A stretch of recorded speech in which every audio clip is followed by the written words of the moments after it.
काशीपुर छोटे से गांव में लकड़हारा किशोर अपनी पत्नी सुशीला के साथ रहता था। उसकी पत्नी दो जुड़वा बच्चों को जन्म देती है। वो दोनों लड़के होते हैं। दोनों जुड़वा बच्चों को देखकर लकड़हारा बहुत खुश होता है। एक दिन किशोर अपनी पत्नी से कहता है, सुशीला, तुमने इन बच्चों का कुछ नाम सोचा? क्या नाम रखोगी इनका? मैंने तो अभी तक कोई नाम नहीं सोचा, आप ही कुछ नाम रख दीजिए।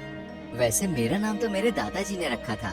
मैं तो कहता हूँ कि इन बच्चों का कोई मिलता जुलता नाम रख देते हैं। देखो, दोनों की शक्ल बिल्कुल एक जैसी है, इसलिए नाम भी एक जैसा ही होना चाहिए। अरे मैं तो कहता हूँ एक का नाम गोलू और दूसरे का नाम मोलू रख देते हैं। हाँ, ये नाम बहुत अच्छे हैं। मुझे भी ये नाम बहुत पसंद आए। तो फिर ठीक है, आज से इन दोनों बच्चों का नाम गोलू और मोलू है। बड़े लड़के का नाम गोलू और छोटे लड़के का नाम मोलू। दोनों पति पत्नी बहुत खुश थे, लेकिन किस्मत को तो कुछ और ही मंजूर था। एक रात एक चोर किशोर के घर में चोरी करने के लिए घुस जाता है, लेकिन घर में चोर को कुछ भी कीमती चीज नहीं मिलती है। तभी चोर की नजर किशोर के जुड़वा बच्चों पर पड़ती है। वो सोचता है, अरे वाह, कितने सुंदर बच्चे हैं। ये तो देखने में बिल्कुल एक जैसे लग रहे हैं। इस घर में मेरे काम की कोई चीज नहीं है जिसे बेचकर मैं थोड़े बहुत पैसे कमा सकूं। लेकिन ये बच्चे मेरे बहुत काम के हैं। इनमें से एक बच्चे को अपने साथ ले जाता हूँ, किसी को भेज दूंगा। इस बच्चे की मुझे अच्छी कीमत मिल जाएगी। चोर एक बच्चे को उठाकर ले जाता है।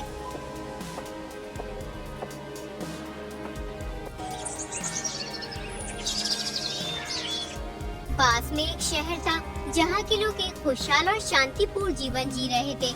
उस शहर का राजा बहुत ही दयालु और रहमदिल इंसान था। उसकी दयालुता और रहमदिली के किस्से दूर दूर तक मशहूर थे।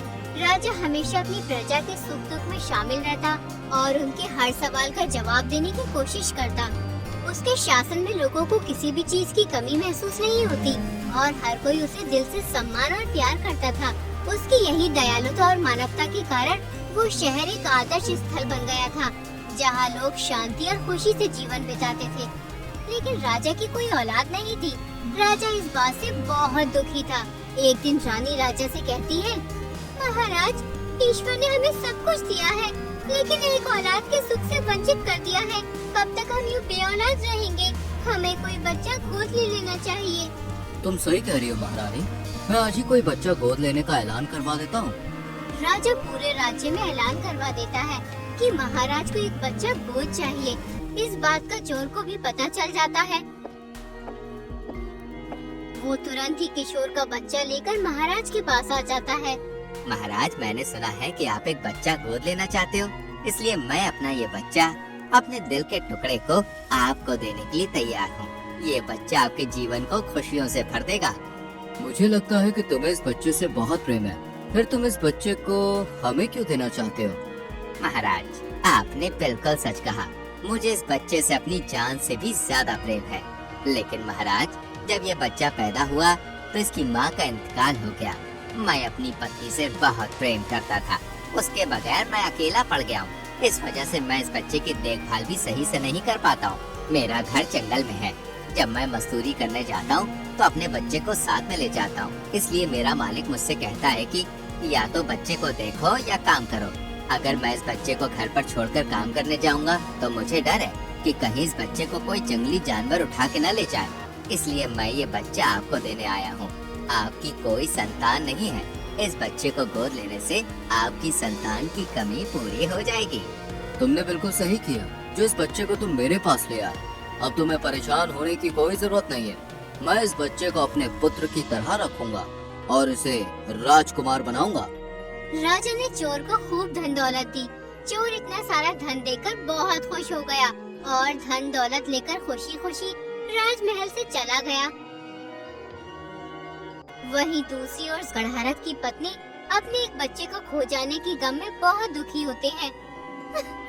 किशोर, हमारा एक बच्चा कहाँ गया? रात में मैंने दोनों को एक साथ सुलाया था। कहीं एक बच्चे को कोई उठाकर तो नहीं ले गया? मैं अपने बच्चे के बगैर कैसे रहूंगी? सुशीला, तुम परेशान क्यों होती हो? मुझे भी अपने बच्चे की बहुत चिंता है। मैंने गांव वालों को बच्चे की तलाशी करने के लिए भेज दिया है। ईश्वर ने चाहा तो हमारा बच्चा जल्द ही हमें मिल जाएगा। लेकिन देखो, तुम्हें थोड़ा सब्र से काम लेना होगा। एक बच्चे की कमी के साथ मैं कैसे जीऊंगी? उसकी वजह से मुझे सारा घर वीरान लग रहा है। उतने में ही दो गांव वाले किशोर के पास आते हैं। वो किशोर से कहते हैं, किशोर भाई, हमने बच्चा हर जगह तलाश किया, लेकिन बच्चे का कोई पता नहीं चला। मुझे तो लगता है कि बच्चे को कोई जंगली जानवर उठा कर ले गया है। हमने कितनी खुशियाँ मनाई थी जब हमारे दो प्यारे बच्चे जन्मे थे। हर दिन उनके हंसते खिलखिलाते चेहरे हमारे घर की रौनक बढ़ा देते थे। अब एक बच्चा हमारे बीच नहीं रहा तो उसके बिना ये घर, ये जीवन बिल्कुल सूना लग रहा है। मुझे तो लगता है कि ये सब हमारी किस्मत का खेल है, इसलिए हमें इस कठिन समय का सामना करना होगा और बाकी की जिंदगी को खुशी से बिताना होगा। किशोर और सुशीला मान लेते हैं कि अब उनका बच्चा इस दुनिया में नहीं रहा। यूं ही कई वर्ष बीत जाते हैं। अब वो दोनों बच्चे जवान हो जाते हैं और किशोर लकड़हारा बीमार रहने लगता है। जंगल से लकड़ी काट कर लाना उसके लिए मुश्किल काम हो गया था। वो अपने बेटे गोलू से कहता है, बेटा, अब तुम बच्चे नहीं रहे, तुम जवान हो गए हो। तुम तो जानते ही हो कि मेरी तबीयत काफी दिनों से खराब चल रही है, इसलिए मुझसे अब लकड़ी नहीं कटती है और घर के हालात भी सही नहीं है। अब घर की जिम्मेदारी बेटा तुम्हें संभालनी होगी। मेरा काम तुम्हें करना होगा, यानी अब तुम्हें जंगल से लकड़ियाँ काटकर बाजार में बेचनी होंगी। इस तरह हमारे घर के हालात भी सुधर जाएंगे। ठीक है पिताजी, जैसा आप कहेंगे मैं वैसे ही करूँगा। अब आपको चिंता करने की कोई जरूरत नहीं है, आप घर पे रह के आराम करो। अगले ही दिन गोलू जंगल से लकड़ी काटने के लिए निकल जाता है।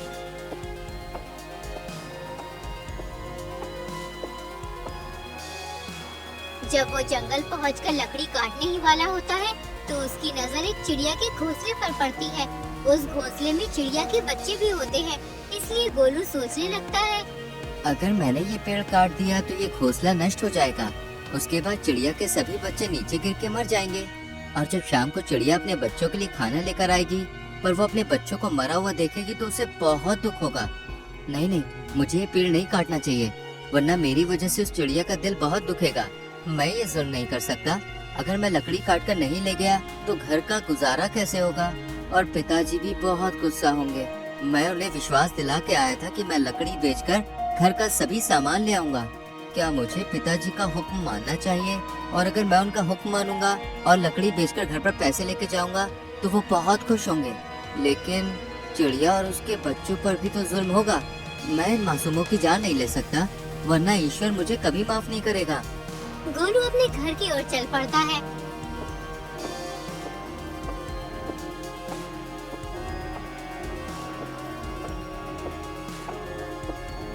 किशोर गोलू का इंतजार कर रहा था।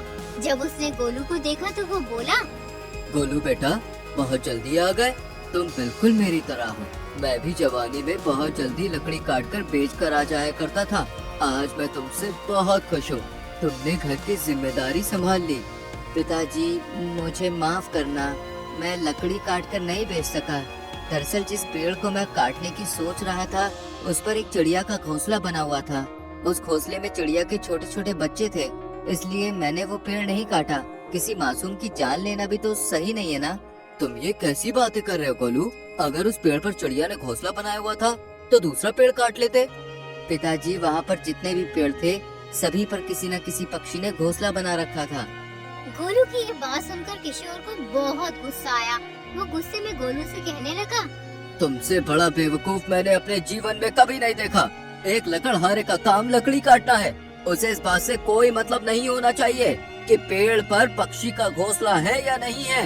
लकड़हारे का ध्यान सिर्फ अपनी मेहनत और अपने काम पर होना चाहिए, न कि उसके काम में आ रही छोटी मोटी बाधाओं पर। अगर तुम लकड़ी नहीं काटोगे तो घर का गुजारा कैसे होगा?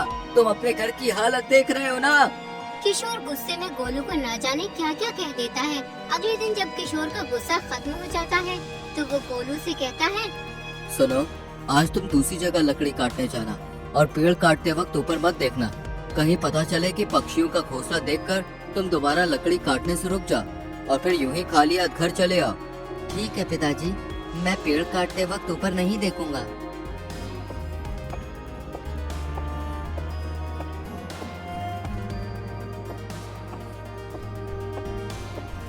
गोलू पेड़ काटने के लिए जंगल की ओर चल पड़ता है और सोचता है, इस बार तो मैं लकड़ी जरूर काट कर लाऊंगा, चाहे कुछ भी हो जाए। अगर आज मैंने लकड़ी बेचकर पिताजी को पैसे दे दिए तो वो खुश हो जाएंगे और उनका गुस्सा भी खत्म हो जाएगा। ये सोचता सोचता गोलू जंगल पहुंच जाता है। वो ऊपर नहीं देखता है, नीचे देखकर पेड़ काटने लगता है। जैसे ही उसकी नजर पेड़ की जड़ पर पड़ती है तो वो सोचने लगता है, इस पेड़ की जड़ से कई प्रकार की दवाइयाँ बनती हैं। अगर मैंने इस पेड़ को काट दिया तो लोगों की बीमारियों का इलाज कैसे होगा? नहीं नहीं, मुझे ये पेड़ नहीं काटना चाहिए। ये पेड़ लोगों को बहुत फायदा पहुंचाता है। गोलू काफी देर तक सोचता रहा कि उसे पेड़ काटना चाहिए या नहीं। यूं ही सोचते सोचते दिन ढल जाता है। वो बगैर लकड़ी काटे खाली हाथ अपने घर चला जाता है। जब किशोर गोलू को देर से आता देखता है तो उसे विश्वास हो जाता है कि गोलू आज जरूर लकड़ियाँ बेचकर पैसे लेकर आया है। वो प्यार से गोलू से कहता है, बेटा, आज तो बहुत देर से आया है। आज तूने काफी लकड़ी काटी होंगी। कितने की बिकी लकड़ियाँ? पिताजी, मैंने लकड़ियाँ नहीं काटी। जिस पेड़ को मैं काट रहा था उस पेड़ की जड़ से कई तरह की दवाइयाँ बनती हैं, इसलिए मैंने वो पेड़ काटना उचित नहीं समझा। बेटे की ये बात सुनकर किशोर गुस्से से आग बबूला हो जाता है। तुम किस तरह के अहमक और बेवकूफ इंसान हो? तुम अपने जीवन में कुछ नहीं कर सकते। पागलपन की भी एक हद होती है। तुम्हें मैंने लकड़ियाँ काटने भेजा था, हकीम बनने नहीं। किस पेड़ से कौन सी दवाई बनती है तो मैं इससे क्या लेना देना? किशोर का गुस्सा बढ़ता ही जा रहा था। उतने में सुशीला आ जाती है। वो किशोर को समझाने लगती है, बच्चा है, नासमझ है, इसे माफ कर दो, कुछ दिन की बात है, इसे सब समझ आ जाएगा। तुम कहती हो तो मैं इसे माफ कर देता हूँ। अगर इसने आगे से ऐसी कोई भी गलती की तो मैं इस घर से इसे बाहर निकाल दूंगा। उसके बाद कभी भी घर में घुसने नहीं दूंगा। यूं ही कई महीने गुजर जाते हैं। फिर एक दिन किशोर अपने बेटे से कहता है, सुनो मेरे बेटे, पीछे जो कुछ भी हुआ तुम उस पर ध्यान मत दो, लेकिन इस बार तुम लकड़ी काटकर जरूर बेचाना। हमारे गांव के बराबर में जो शहर है उसके जंगल में बहुत सारे पुराने पेड़ हैं। तुम पेड़ों से लकड़ी काटकर बेचा और ध्यान रहे इस बार कोई बहाना मत बनाना। गोलू पिता से वादा करके जंगल पहुंच जाता है। जब जंगल में वो पुराने पेड़ देखता है तो वो सोचने लगता है, ये पेड़ तो बहुत बूढ़े हो चुके हैं। इन पेड़ों ने वर्षों राह चलते हुए लोगों को ठंडी हवा और छाया प्रदान की है। थके हुए लोग इनके नीचे बैठकर सुकून की सांस लेते हैं। अगर मैंने ये पेड़ काट दिए तो इन पर जुल्म होगा। इन्होंने लोगों की हिफाजत की है, हमें इनका एहसान मानना चाहिए। नहीं नहीं, मैं ये पेड़ नहीं काट सकता। आज के बाद मैं कभी भी पेड़ काटने नहीं आऊंगा। गोलू अपनी कुल्हाड़ी लेकर अपने घर चला जाता है। जब वो घर पहुंचता है, किशोर गोलू से कहता है, आज मुझे पूरी उम्मीद है कि तुमने मेरा भरोसा नहीं तोड़ा होगा। पिताजी, मैं पेड़ नहीं काट सकता, ये काम मुझसे नहीं होगा। आप मुझे कोई दूसरा काम बता दीजिए, मैं वो काम कर लूंगा। लेकिन ये लकड़ी काटने का काम मेरे बस की बात नहीं है। बेटे के मुंह से ये शब्द सुनकर किशोर को इतना गुस्सा आया कि उसने तुरंत गोलू को घर से निकाल दिया। किशोर की पत्नी ने उसे रोकना चाहा कि वो बेटे को घर से ना निकाले, लेकिन उसने अपनी पत्नी की एक ना सुनी। गोलू घर से निकलकर जंगल की ओर चल पड़ा। वो बहुत दूर चलता रहा। उसे कुछ पता नहीं था कि वो कहाँ जा रहा है। चलते चलते गोलू बहुत थक गया था और अचानक बेहोश होकर जमीन पर गिर पड़ा। तभी दो सिपाहियों की नजर गोलू पर पड़ती है। वो गोलू के पास आए और उससे कहने लगे, अरे ये तो राजकुमार है, लेकिन ये इस साधारण वेश में इस जंगल में क्या कर रहे हैं? ये तो बेहोश है। अरे भाई, ये बात करने का समय नहीं है। जल्दी राजकुमार को राजमहल ले चलो, वरना इनकी तबीयत और ज्यादा खराब हो जाएगी। दोनों सिपाही गोलू को उठाकर राजमहल की ओर ले जाते हैं। उधर किशोर और उसकी पत्नी अपने बेटे की वजह से बहुत दुखी होते हैं। किशोर को अपनी गलती का एहसास होता है। उसकी पत्नी कहती है, एक बच्चा तो हमारा बचपन में ही हमसे जुदा हो गया था और अब एक बच्चे को तुमने जुदा कर दिया। मैं तुम्हें कभी माफ नहीं करूंगी। पता नहीं मेरा बच्चा किस हाल में होगा, वो कहाँ गया होगा। मैं अपने बच्चे के बगैर कैसे जीऊंगी। हे ईश्वर, मेरा बच्चा जहाँ भी हो उसकी हिफाजत करना। सुशीला, तुम्हें लगता है कि बेटे के जुदा हो जाने का तो केवल तुम्हें ही है। मुझे भी अपने बेटे से बहुत मोहब्बत है। मैंने तो उसे घर से इसलिए निकाला था कि उसे समझ आ जाए कि जीवन जीने के लिए पैसे कितने जरूरी हैं। अगर उसे लकड़ी काटना अच्छा नहीं लगता है तो वो कोई और काम कर लेगा। ये जरूरी तो नहीं कि हर आदमी लकड़ी काटे। लेकिन सुशीला, ये हमारा पुश्तैनी काम है। मेरे बाप दादा भी लकड़ी काटकर घर का गुजारा करते थे, इसलिए मैंने अपने बेटे को भी यही सलाह दी। देखो, अगर तुम मेरे बेटे को तलाश करके नहीं लाए तो मैं भी इस घर से चली जाऊंगी और फिर कभी तुम्हें अपना मुंह नहीं दिखाऊंगी। जब तक मेरा बेटा नहीं आ जाता उस वक्त तक मुझसे बोलने की कोई जरूरत नहीं है। अपनी पत्नी की बात सुनकर किशोर अपने आप को कोसने लगता है कि उसने अपने बेटे को घर से निकाल दिया। फिर वो दो आदमियों को लेकर किशोर की तलाश में निकल जाता है। उधर वो दो सिपाही किशोर को राजा के पास ले जाते हैं। महाराज, हमें राजकुमार जंगल में बेहोशी की हालत में मिले थे, लेकिन हमें इस बात का पता नहीं चला कि राजकुमार उस घने जंगल में क्या करने गए थे। राजा गोलू को अपना बेटा समझता है।